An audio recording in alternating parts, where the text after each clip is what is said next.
Quand on parle de protection de la faune et de son habitat, on ne peut faire autrement que de penser à la Fondation de la faune qui s'implique dans une multitude de projets, et ce, à la grandeur de la province. Mais on oublie souvent qu'il y a une bonne corrélation entre les humains et la faune.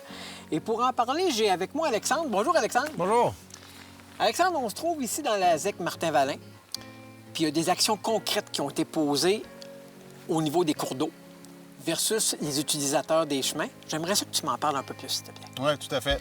Donc ici, dans le cadre du programme pour les véhicules en route, le volet protection de la faune, le regroupement des ZEC du Saguenay-Lac-Saint-Jean ont parcouru le territoire. Ils ont identifié des secteurs le long des sentiers de motoneige et VTT où il y avait un potentiel pour une problématique faunique. Donc, l'exemple classique, c'est une traverse de cours d'eau. Oui. Ici, le chemin traverse, il y a un ponceau, et ils ont vérifié l'état des ponceaux et aussi les enjeux potentiels avec la faune. Donc, par exemple, la sédimentation, qu'ici, le sable, le gravier tombe dans le ruisseau et pourrait affecter négativement l'habitat faunique. Donc, les frayères en tant que telles. Oui, exactement. Après ça, ils ont fait des recommandations, ils ont donné ça aux gestionnaires de ZEC, et par la suite, on a financé un deuxième projet pour rectifier la situation. Donc, amener les correctifs proposés dans le rapport pour remettre en état les sentiers ainsi que l'habitat faunique.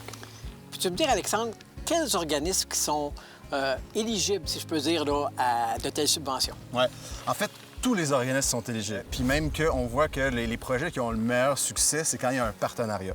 Donc, quand il y a, par exemple, un club de quad ou de motoneige qui travaille en partenariat avec un organisme comme un organisme de bassin versant, des regroupements de ZEC, etc., qu'on a le côté environnemental et le côté club qui travaillent ensemble, c'est là que le succès est le meilleur. Oui, je comprends. Bien, écoute, je sais qu'ici, il y a des beaux aménagements déjà de fait. Oui. Donc, si tu permets, je ne perds pas plus de temps, puis on se dirige directement sur le terrain pour pouvoir aller voir ces aménagements-là. Excellent. Merci.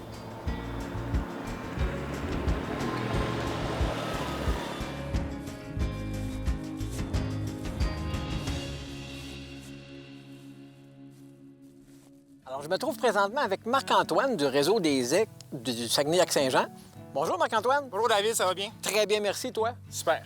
Écoute, je suis super content d'être ici avec toi parce que là, on touche à un sujet qui me passionne beaucoup, les poissons. Ouais. On est dans la ZEC Martin-Vallin, on est sur le bord d'une belle rivière. Puis, je veux vraiment que tu me parles du projet, là, du départ jusqu'à la fin. Qu'est-ce qu'il y en est, là, du projet, justement, là, de la protection du cours d'eau? OK, bien, en fond, en premier lieu, il a fallu aller valider les frayeurs sur le terrain qui étaient dans les données du ministère. Oui. On les a validés. Ensuite de ça, on a été caractériser les traverses de cours d'eau à proximité. On a été prendre certaines données, savoir c'est quoi les problématiques qu'ils pouvaient avoir à certains points. Ensuite de ça, un coup qu'on avait on avait des recommandations à proposer à la ZEC, on a pu apporter les modifications nécessaires en travaillant directement le chemin, le cours d'eau ou la frayère directement. Parce que si je comprends bien, là, c'est de protéger le poisson qui se trouve dans la rivière parce qu'il y a des véhicules en route qui se promènent un peu partout, puis lorsqu'ils passent, exemple, sur un ponceau, ils tombent des sédiments dans l'eau. Oui, effectivement, les véhicules en route vont traverser au niveau des ponceaux ou les traverses de cours d'eau. Ils vont venir faire lever des sédiments, ils vont se déposer ensuite dans la frayère. Ça ici, ça va venir un peu étouffer les œufs que l'ombre de fontaine va avoir déposés dans le gravier. Et ça va venir nuire à l'oxygénisation des œufs un peu, là. D'accord, d'accord. Puis, si tu m'expliquais, là, du début jusqu'à la fin, là, vous avez des équipes qui viennent sur le terrain. Est-ce qu'ils travaillent directement dans le cours d'eau? Est-ce qu'ils travaillent sur les rives? Comment ça fonctionne? Nous, dans le fond, on était une équipe de deux. On venait avec tous nos équipements. La plupart des cas, on travaillait directement les chemins VHR, donc vraiment sur les chemins principaux, les chemins secondaires et même tertiaires. On pouvait apporter des changements comme venir vider les bassins de sédimentation des fossés ou sinon on pouvait venir créer des andins pour éviter que le sable il se ruisselle directement au niveau de la traverse de cours d'eau. Sinon, en effet, on pouvait venir jouer dans le cours d'eau un petit peu. Justement, on pouvait soit recharger un peu la frayère en gravier si vraiment elle était trop ensablée, ou sinon, des fois, on pouvait aménager des déflecteurs. Ça vient accélérer le courant, puis ça vient nettoyer naturellement le cours d'eau là, et ajouter la vitesse de courant nécessaire la reproduction de l'ombre de fontaine. Ouais, c'est intéressant. Puis est-ce que c'est sur seulement qu'un cours d'eau en particulier ou ça se retrouve sur plusieurs cours d'eau? Ça se retrouve sur plusieurs cours d'eau. Comme que je disais, on avait été caractérisé des frayères dans le passé, partout sur le territoire, même partout au territoire du Saguenay-Lac-Saint-Jean. Oui, en effet, on a travaillé sur au moins une soixantaine de frayères là, dans le but de les améliorer, là, puis au niveau des chemins surtout.